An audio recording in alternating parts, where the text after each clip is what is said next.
A highway project for Du Bois County has a new name. We'll have more on that. Plus, the Ferdinand Town Council gets a bit of a scare concerning the town's new recycling program, and Purdue Extension educator Jan Dugan is tonight's guest on Inform. All of that and much more is up next here on the 18 WJTS News.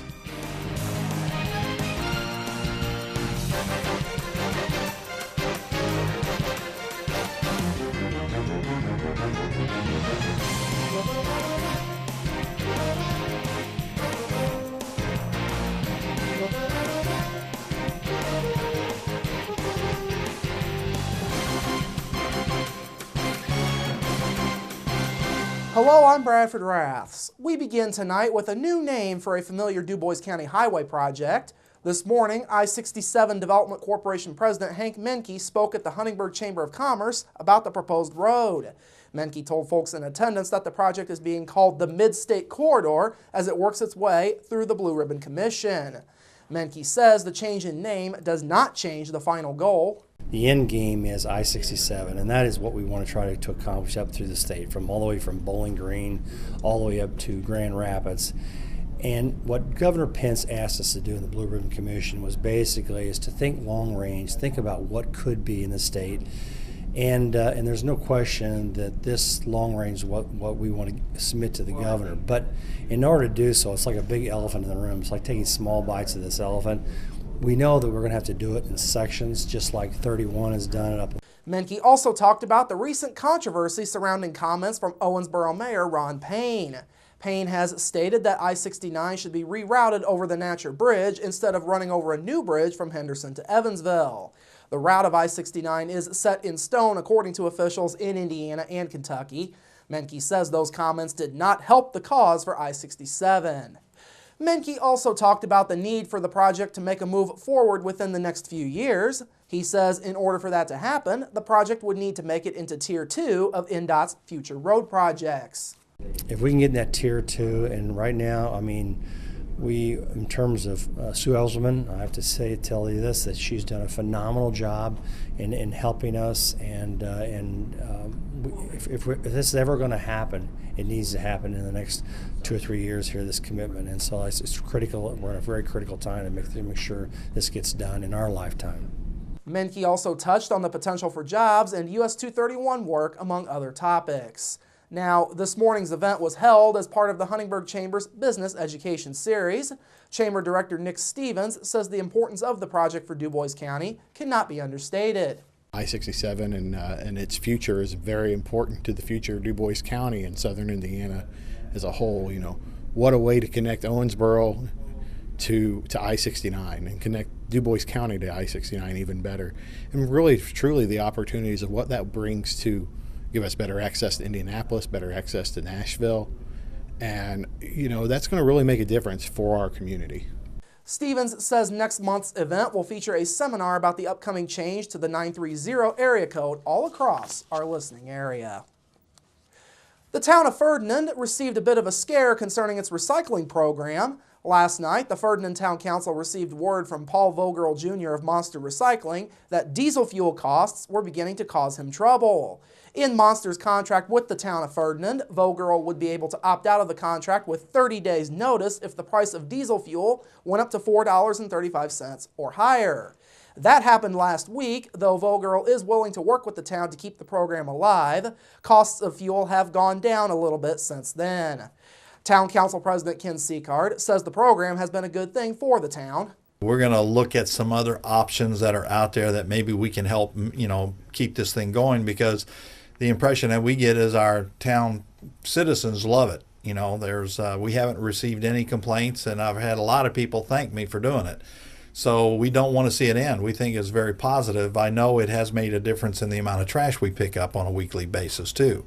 So that's been a positive. Ferdinand and Vogirl will continue discussing ways to keep the program alive going forward. Vogirl told the council that participation has been great, with his company filling 2.5 trucks per week. In other business, the council voted to approve changes to the town's personnel policy. The policy now shows how the town's 2 salaried employees are getting paid, something that was not in there before. The changes also lay out updated overtime pay procedures and vacation rules. Employees can now take vacation in 15-minute increments. C-Card says the changes are putting current practices into writing. Well, I think we've been doing it. It just now puts it into the book the way we've actually been doing it in the past. So we're just trying to make everything up to date. In final notes, the council heard more on a 4-phase water main replacement project that will take place in the town over a number of years. Phase 1 would involve replacing water mains along 13th and 17th Streets. Phase 2 would be Missouri Street between 5th and 13th Streets, while Phase 3 would be on 9th Street up to Main Street. Phase 4 would be Virginia Street between 10th and 17th Streets, including 2 blocks of 16th Street. Spring cleanup dates and times also were announced last night. The cleanup will be held from Thursday, April 10th through Saturday, April 12th. The hours will be from noon to 6 p.m. on April 10th and 11th, and from 8 a.m. to 1 p.m. on April 12th. Items can be dropped off at the limb disposal at West 23rd Street and Industrial Park Road. Turning now to other news, a Spencer County School District is now joining the growing opposition to the business personal property taxes elimination. Earlier this week, the North Spencer School Board signed a resolution opposing the elimination of the tax in Indiana. Superintendent Dan Sherry says losing the tax would be a huge hit.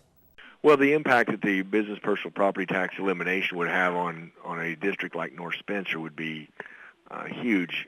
You know, not only would we lose that amount of money, but if the replacement stream